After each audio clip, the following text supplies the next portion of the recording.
Boah. So Worship, hey, voll, oder? Und jetzt stellst du dir vor, wir sind mit Jesus unterwegs. Und genau so, wie du dich jetzt fühlst, wenn dich der Worship-Zeit-Begriff betroffen hat oder dein Herz ein bisschen berührt, ein bisschen, so, weißt du, touched. Und so kommen die Jünger retour. Sie kommen die Jünger retour von der Reise von Jerusalem, laufen her, kommen an den See runter. Sie sind einfach überwältigt, was Jesus tun hat. Was für Wunder passiert sind, was da gelaufen ist. Und hey, ihr müsst einfach mal eine Pause haben. Einfach mal ein bisschen am See sitzen. Die einen schmeißen noch ein paar Steine rein und so. Die Reise durch Samaria. Ihr erinnert euch noch an den Brunnen mit dieser Frau. Was dort in dem Dorf passiert ist, einfach gewaltig. Und dann kommt der Thomas und sagt, hey, ist schon krass, was Gott da alles tut. Was Jesus, unser Rabbi, da alles tut. Die Wunder, die da passieren. Es ist einfach eine Faszination, denn in diesen Gesichtern zu sehen, der Glaube, Unglauben, die Faszination, die Überraschung und dann die Dankbarkeit, wenn plötzlich der Papi wieder laufen kann. Wenn wieder Gelähmte aufstehen, wenn Taube wieder hören. Wow! Und gell, er ist wirklich auch noch so ein bisschen Und dann kommt der Judas und sagt, ja, Wunder sind schon mega cool. Sie sind wirklich das lupft schon alles ein bisschen raus. Aber wisst ihr was? Das, was Jesus sagt zu den Leuten, das ist auch etwas, was ich noch nicht ganz verstehe. Oder ich zuerst einmal noch ein bisschen einordnen muss, sagt der Judas. Und dann du, was einordnen? Ich wäre gern froh, ich würde die Hälfte von dem verstehen, was Jesus würde sagen. Und so predigt. Ich meine, zum Glück dort bei dem Gleichnis mit den Acker, verschiedenen Acker und dem Säen und so, dort habe ich ihn ja gefragt, warum und wie denn das sich zutreibt und dass überhaupt mal jemand rauskommt. Sonst hätte das ja niemand begriffen. Der Petrus sagt, doch, ich schon. Alle lachen natürlich. Und du sagst, ja doch, aber zwischen diesen Wunder und diesen Highlights hat es schon ein paar Sachen gegeben, die auch ein bisschen, ja, so schwere Brocken sind. Ich meine, also wirklich. Und dann kommt der Petrus und sagt, ja, weisst du noch dort, wo man am See bei uns gesagt hat, hey, wenn jemand mein Jünger sein will, dann muss er sich selbst verleugnen, sein Kreuz täglich auf sich nehmen und mir nachfolgen. Was meint er damit, sagt der Petrus, täglich das Kreuz auf sich nehmen? Tönt nicht gerade easy irgendwie. Jetzt schaltet sich der Johannes ein. Das ist ja noch gar nichts, Petrus. Weißt du noch dort, wo die zwei gekommen sind und wollten mit uns mitgehen? Und was hat der Jesus denen dann gesagt? Dann hat er gesagt, hey, schau, die Füchse, die haben ihre Höhlen, die Vögel, die haben ihre Nester, aber der Menschensohn, ich habe nichts, um meinen Kopf herzulegen oder dort zu sein. Und wisst ihr, was die gemacht haben? Auf dem Absatz rechts umgekehrt und wieder davon gelaufen. Ein bisschen Luxus hätten die sich vielleicht schon ein bisschen gewünscht. Du sagst, ja du, aber weisst du noch dort, laufen alle Jesus hinein. Er hat noch gerade wieder so viel geheilt von ihnen, aus dem Mitleid raus. Sie laufen ihm hinein. Er drüllt sich um und sagt, wenn jemand zu mir kommen will, dann muss er alles andere zurücklassen. Vater, Mutter, Frau, Kind, ja sogar sein eigenes Leben. Sonst kann er nicht mein Jünger sein. Zack, und die Hälfte ist gegangen. Langes Schweigen, da am See. Du hörst noch so ein bisschen die Wellen. Der Judas sagt ganz trocken wieder einmal so einen Spruch von ihm. Jesus ist kein guter Menschenfischer. Wie oft schreckt er mit dem ab, was er sagt. Und für die Kasse ist das überhaupt nicht gut. Ich glaube, ihm geht es viel mehr darum, ganz oder gar nicht, heiß oder kalt, alles oder nichts. Der Petrus gibt sich einen Ruck und sagt, hey, ich komme echt nicht raus bei dem, was Jesus da alles wieder sagt. Ich gehe zu ihm und ich frage ihn. Und so sind wir losgezottelt zu eurem Rabbi. Nachfolge damals war das. In dieser Predigtserie gehen wir auf Sachen ein, die im alltäglichen Glauben wichtig sind. Wir haben hier 365. Das ist das, oder? Jeden Tag mit Gott unterwegs zu sein. Und jetzt haben wir uns ein bisschen reingespürt, wie das hätte können sein, da mit den Jüngern am See, wenn sie das gehört hätten, oder? Ich frage mich manchmal auch, wie viel Kopfweh das Jesus geheilt hat. Weißt, ich habe ja öppe Kopfweh, oder? Aber ja, einfach so Gedanken mache ich mir immer mehr, seit ich da mir vorstelle, wenn ich da bin. Und dann gehen wir aber auch einen Schritt weiter, wo wir sagen, ja gut, alltäglich Glauben, das ist vor langer Zeit gewesen. Die Jünger, die haben Jesus gesehen. Wie ist denn das heute? Heute mit Jesus unterwegs zu sein. Und das Evangelium, oder? Das heisst gute Nachricht. So eine gute Nachricht. Oder? Das Evangelium ist etwas Schönes. Und ich habe schon gedacht, der Ponyhof, den gibt es wirklich.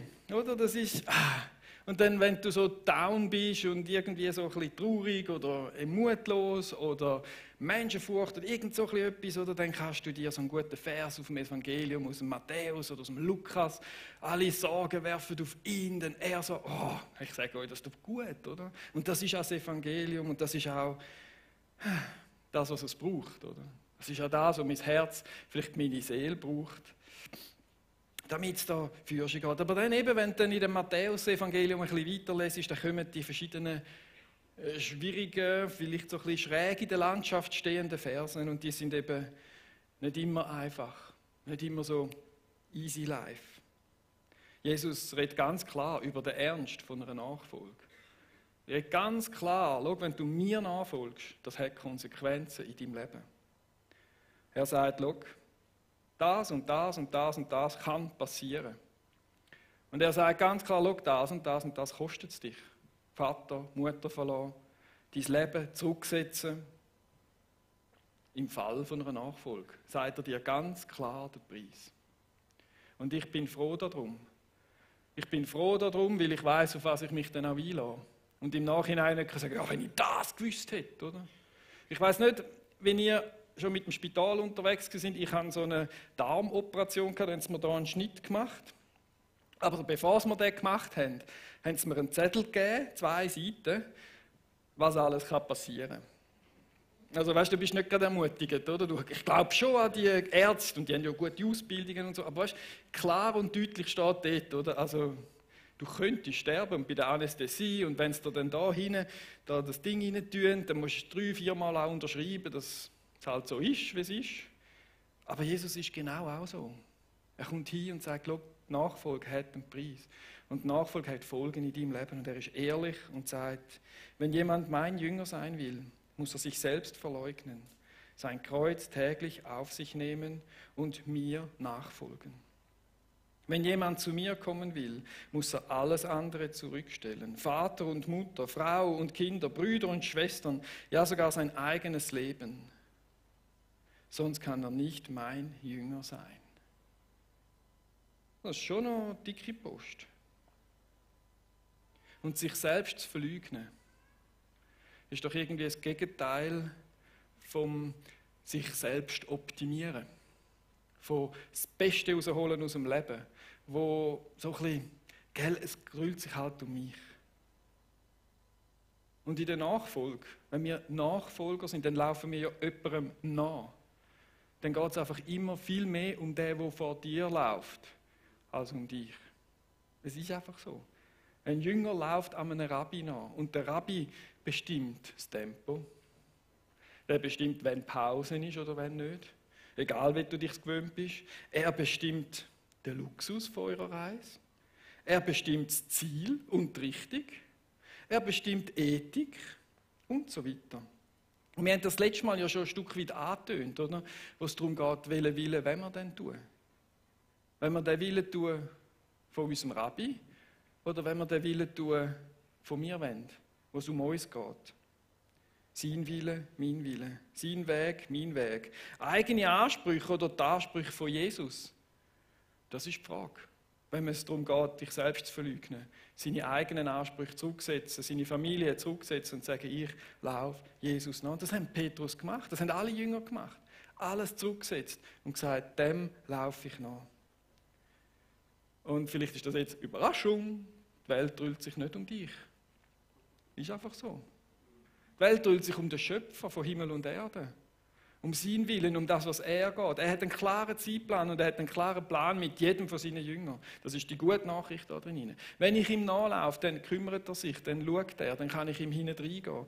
Wunderschön, aber es dreht sich nicht um mich auf dieser Kugel. Und ich weiss, hörst halt immer wieder mal etwas anderes an. Die Gesellschaft tut so, als wäre es nicht so. Die grosse Meinung da drin zeigt, dass wir Menschen sind Schöpfer von Himmel und Erde. Oder nicht Schöpfer, aber Herrscher. Die Herren der Schöpfung, sagt man doch so schön, oder? Unsere Gesellschaft probiert sich auf all verschiedenen möglichen Wegen und Methoden dir beizubringen. Es geht um dich, mich, mir, mein. Weil ich es mir wert bin. Weil es um mich geht, weil ich mich optimieren muss. Ich bestimme, was ich will, wo es durchgeht, und das Tempo und alles. Und viele Menschen verbringen ihre Zeit damit, sich selber zu finden. Herauszufinden, was denn bei mir so dran ist und was ich dann und ganz tief in mir drin. Jesus sagt dir, du, wie wäre es mit Gott finden und suchen, anstatt dich? Jesus ist der dich auf die Entscheidung wieder fragt, oder? Bist du der dich optimiert und dich sucht und deinen Willen ergründet? Was will ich denn? Was optimiert mich? Jesus sagt, hey, komm, folg Gott nach. Such den Weg zu ihm oder den Weg mit ihm. Und ich will da eine kurze Gegenüberstellung machen, um das ein bisschen zu verdeutlichen. Das tönt dann ja immer schneller so à la, alles ist schlecht und die Gesellschaft ist schlecht und so weiter. Aber ich habe da etwas vorbereitet, um das miteinander kurz anzuschauen. Welchen Weg? Weil der Joni hat ja schon einen schönen Link, also quasi einen Tritt mir als Skibein. Ja, in der nächsten Predigt hören wir dann, was der Wille Gottes ist. Oder so ein bisschen. Natürlich ist es die Nahrung und das ist voll wahr, aber genau. Wir haben da verschiedene, schon ein bisschen vorbereitet und so. Die Grundlage, jetzt muss ich da meinen Spick noch. Grundlage. Wenn wir jetzt sagen, von der allgemeinen Meinung, ist die Grundlage doch, ich bestimme, wo es durchgeht.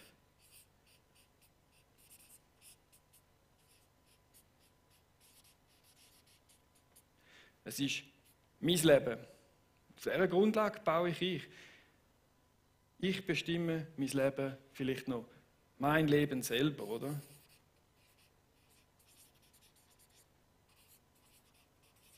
Das ist die Grundlage von dem Grundannahme, wo wir da gehen.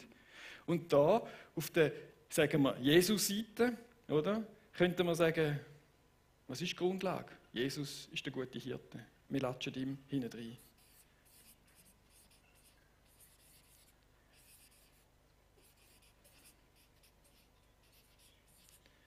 Das ist die Grundlage von dem, wenn wir sagen, wir sind Jünger. Und schlussendlich kann man da sagen, hey, es ist die Rettung, die dich ausmacht.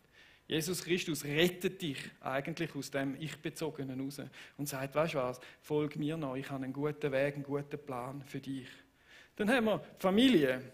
Ja, wer bestimmt denn die Familie? Also ich bestimme doch, mit wem ich will Familie machen. Und wenn, wie viel und wie lang und so, oder? Also habe ich verschiedene Lebensabschnittpartner, oder? Wo ich da ganz mir aussuche, von 20 bis 30, von 40 bis 50 und so, oder? Und ich finde mal grundsätzlich, ihr schnarrt mir sicher nicht rein.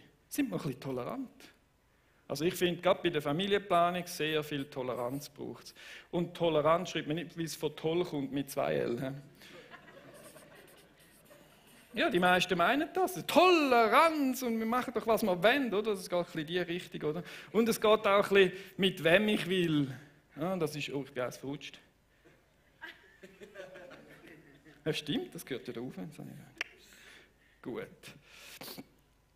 Das ist so der Punkt von der Familie drin, oder? Und ich bestimme, und wir haben jetzt vielleicht noch ein bisschen Patchwork und so. Und ich meine, was ist denn die Familienplanung da, oder? Es gibt Vater, Mutter.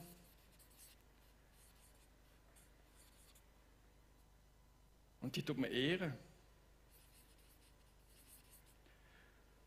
Auf das du ein langes Leben hast. Das ist das, was die Bibel sagt. Also wenn du wissen willst, was Gottes Willen ist, dir das so schwierig vorkommt und ich muss jetzt mal eine Woche in die Stille, um das herauszufinden. Ich kann das sagen, eher Vater und Mutter und du wirst lang leben. Ganz einfach. Es ist natürlich schon ein bisschen komplizierter noch, oder? Aber bei den Kindern geht es vielleicht auch um Gehorsam. Oder? Dass man das dort lernt und nicht einfach und so weiter. Und dann haben wir da natürlich bei der Familie ist Mann, Frau. Oder? Haben wir ganz eine klare Ausrichtung da. Und wir sind fürs Leben. Bei der Familie sind wir fürs Leben. Das kommt da noch. Das wäre mein Körper gehört mir. Klar, wir stehen jetzt da auf Abtreibung hin, oder? Und es ist ja super, ich kann ganz einfach sagen, ja, die Bösen, die abtreiben und so, Aber der Punkt ist, wir sind ja fürs Leben. Vielleicht wäre es auch mal gut, wenn wir Christen uns überlegen würden, was gibt es denn für alternative Lösungen? Um diesen Frauen helfen, um diesen Familien helfen, wenn sie mit 16, 17 schwanger ist, was könnten wir? Bauen wir ein Haus für das? Ich meine, vielleicht ist das im Hannes seine nächste Version, oder? Dass man dort ein Haus einbaut, wo man wirklich spezifisch diesen Menschen helfen kann. Es geht nicht um dagegen zu sein und es geht nicht um Urteilen. Ich will euch nur aufzeigen, was so der Weg ist im Mainstream und das ist das, wo ihr merkt, das sind zwei verschiedene Wege und es hat einen Preis, sich für das zu entscheiden. Und um das geht es. Und da ist der Hauptpunkt der Frieden, sage ich jetzt. Dann bei der Sexualität, oder? Das ist ja jederzeit. Oder? Und daher, ohne Liebe muss nicht sein, für das haben sie Pornografie erfunden, oder? Und ohne Konsequenzen. Das ist das, was wir am liebsten hätten, oder? Jetzt weiss ich nicht, so? Ohne Konsequenzen. Das ist so die Sexualität dort. Und was haben wir denn da bei uns? Warten. He? Natürlich, extra für den Steven. Für dich, also das Warten gilt jetzt bei dir nicht mehr, gell? Viel Spaß. Dann, das gilt jetzt wieder für dich, Treue. He? Oder wir haben Treue, die wir dort drin haben. Wir haben die Liebe. Es ist wirklich die Liebe. Ich meine, das schwingt sehr viel in der Familie und in der Sexualität, dass mit dieser Liebe kennen die Versen, oder? Der Mann soll die Frau lieben, wie Jesus gemeint und so weiter, das Leben geben für seine Frau, also für die Gemeinde. Und dann das andere ist, wir haben bei der Sexualität einen Rahmen. Oder? Das ist ganz wichtig, das ist die Ehe. Und ich meine, wenn du zu dem stehst und ihm den Stammbeiz das Mal auftust, dann weißt du ja schon, was passiert, oder? Dann haben wir das Geld, ganz einfach, oder? Mehr ist besser.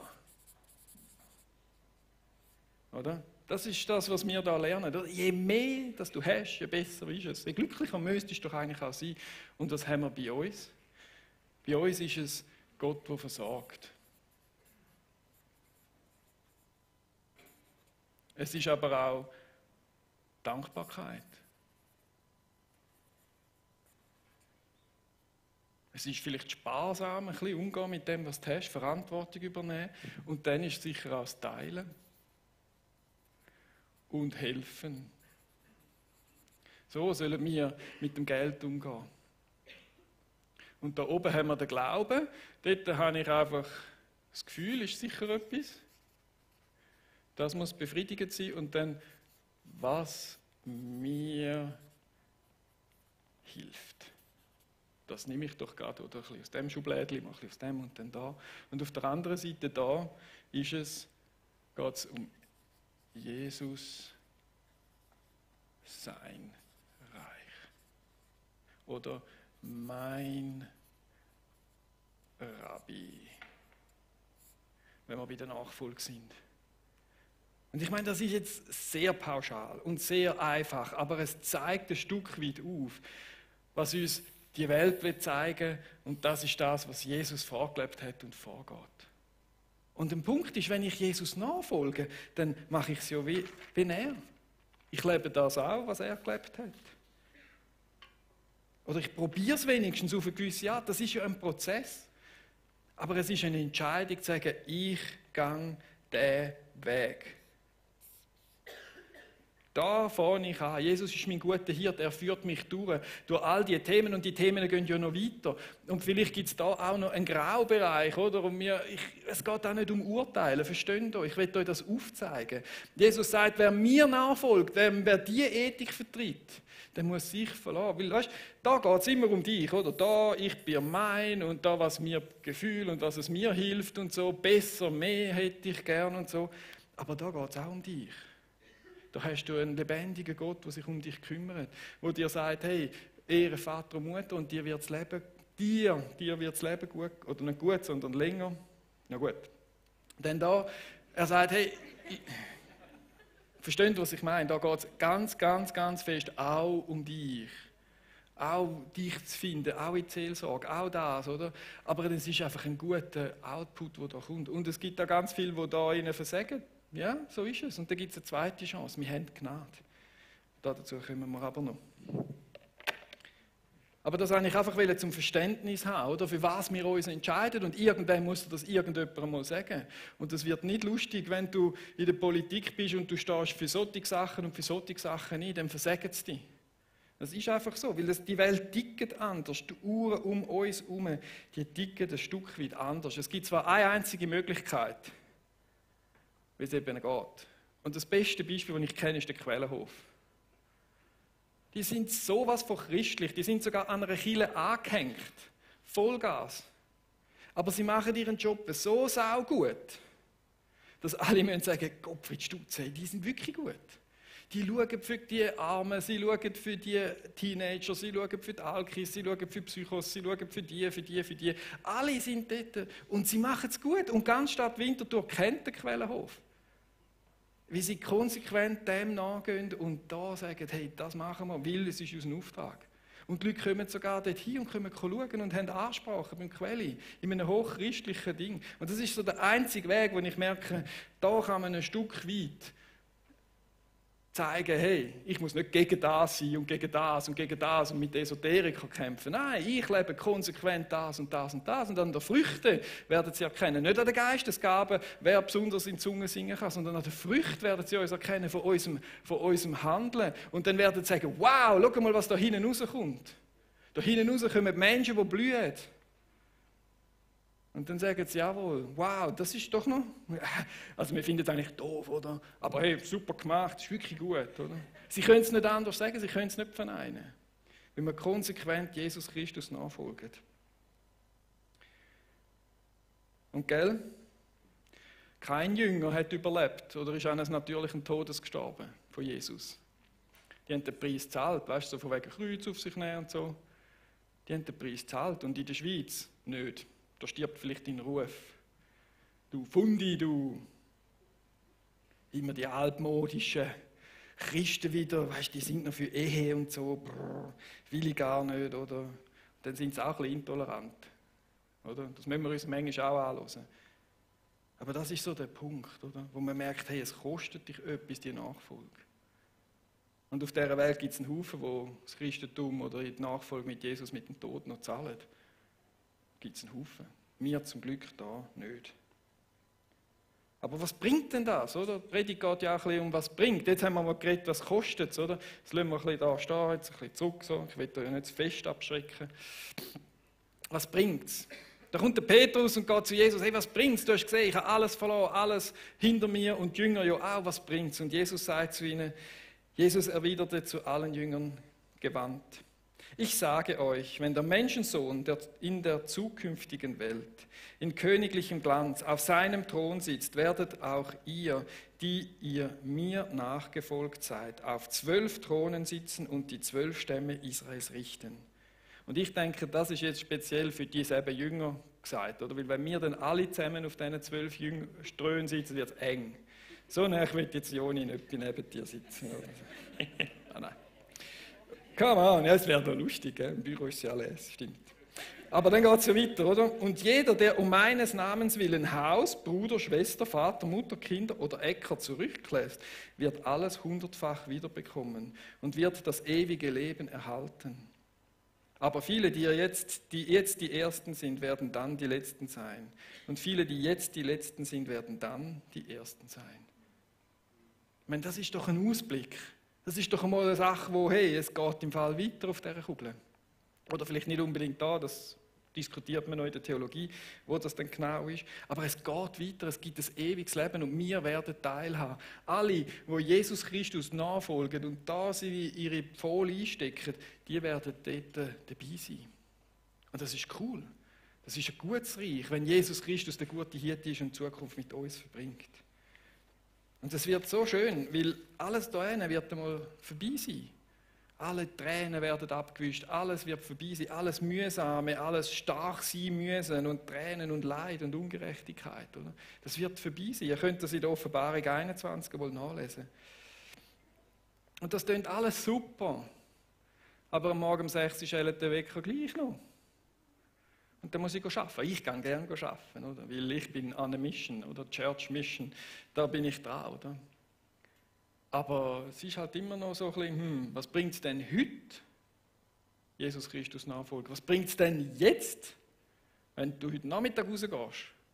Und die erste Versuchung wartet schon wieder auf dich, oder? Da ist ja auch ein bisschen ein Kampf. Ihr seht ja, was da dann passiert, oder? Da kommt dann immer wieder so das Hin und Her und ja, komm doch, und es ist doch nicht so wichtig und willst du denn wirklich Jesus ganz und so? Hey, es sieht ja niemand. Und dann kommst du am Sonntag aus der Kirche und schon kommt deine nächste Versuchung, oder? Und was bringt es denn heute? Was bringt es denn heute Nachmittag? Und das will ich euch sagen, mit dem Kreuz, das Kreuz auf sich nehmen, führt zu einem siegreichen Leben. Und dazu möchte ich einen berühmten Vers vorlesen. Römer, Kapitel 6, Vers 6. Was ihr verstehen müsst, ist dies. Der Mensch, der wir waren, als wir noch ohne Christus lebten, ist mit ihm, Jesus, gekreuzigt worden, damit unser sündiges Wesen unwirksam gemacht wird und wir nicht länger der Sünde dienen. Denn wer gestorben ist, ist von dem Herrschaftsanspruch der Sünde befreit. Und da wir mit Christus gestorben sind, vertrauen wir darauf, dass wir auch mit ihm leben werden. Also wir haben dann am Schluss nochmal das Ding für das ewige Leben, aber das da oben, der obere Teil, der geht fest ums Jetzt. Wir sind mit Christus gestorben. Ein Ja zu sagen zu Jesus Christus, zu dem Weg, ist eine Sensation und ist ein Anfang. Und wir gehen los. Aber es ist eben nicht nur das, hey, ich gehöre jetzt in die GVC oder ich gehöre zu diesen Christen da, die immer so lieb und nett sind, sondern es hat viel mehr damit zu tun. Es ist ja so, dass der Anspruch von dieser Seite, da hat es einen Bruch gegeben. Da hat es einen Bruch gegeben. Der Anspruch von denen, die ich überzuziehen, ist gestorben. Und wie ist das gestorben? Wir haben hier das alte Kleid. Hey Dave, hat funktioniert mit der Technik? Ich habe schon gedacht. Der alte Elias, oder der der Versuchungen so gern nachgegeben hätte, oder der eigentlich, noch rumgeklickt hätte, oder was auch immer, der ist gestorben. Und jetzt seht ihr, ich habe eine weiße Weste. Gut. Und weißt du, wo der ist? Der hängt am Kreuz. Der alte Elias hängt da hinten am Kreuz. Und ich tue ihn jetzt schön da hermischen, da gehört er nämlich auch her.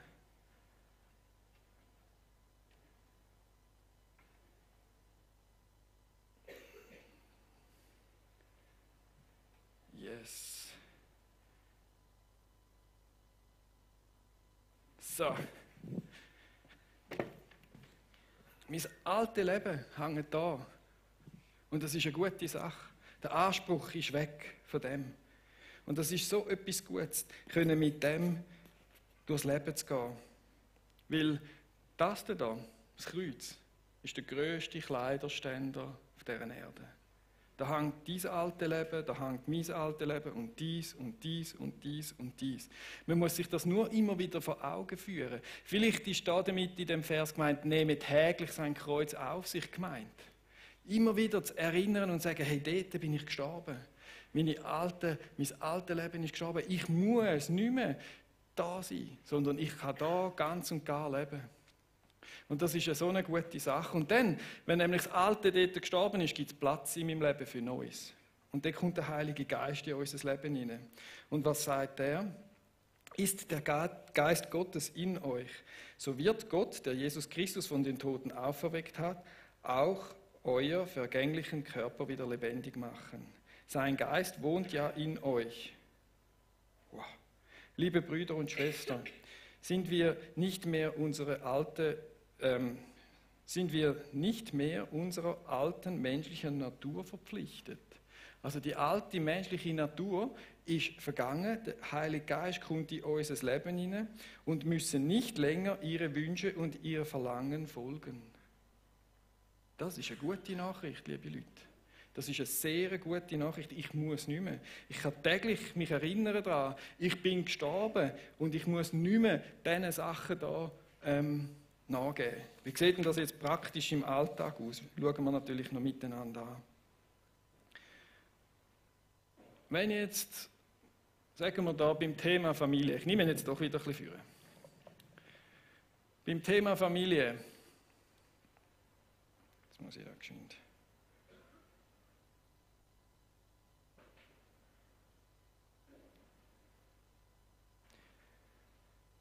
Kommt der Zorn vorbei. Und er hat noch seine Schwester mitgenommen. Seine 2 Schwestern. Die Unvergebenheit und das Schmollen. Und dann bist du in der Familie, hast Kritz mit deinen Kindern und deiner Frau. Und du bist zornig, weil es einfach nicht tun, wie du willst. Und es ist auch, die Frau könnte mal noch, oder der Mann sollte doch auch mal noch etwas tun und so weiter. Und dann hast du die 2 Schwestern noch dabei, oder? Und die kommen auch, und dann steht das spielt sich ja nicht da ab, sondern in deinem Herz. Und dann kommen die und sagen, hey, es wäre doch dein Recht, jetzt verrückt zu sein. Es geht doch jetzt darum, die sollen doch einmal. Ja, jetzt zeigst du mir mal, wie es ist. Oder wie zeigst du ihr mal, wie es ist? Und was sagen wir dann? Hey, ciao, Sohn, was machst denn du da? Schön bist du da, aber weißt du was? Dein Anspruch an mein Leben ist gestorben. Der hängt, siehst du jetzt das Kreuz? Dort hängt es. Du hast gar nicht mehr zu sagen da in meinem Leben. Dort ist die Tür. Ich weiss, es klingt einfach. Ich weiss, es klingt sehr einfach. Aber es ist die Grundlage für ein siegreiches Leben.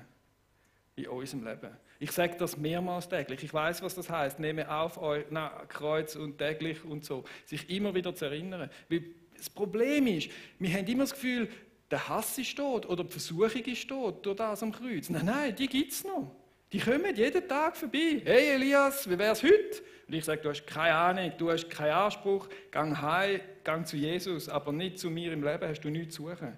Und das ist das große Problem. Wenn wir haben das Gefühl, Versuchung ist tot, dann kommt so eine Versuchung und sagt, oh nein, jetzt muss ich wieder. Nein, du musst nicht mehr. Weil der Punkt ist ein anderer.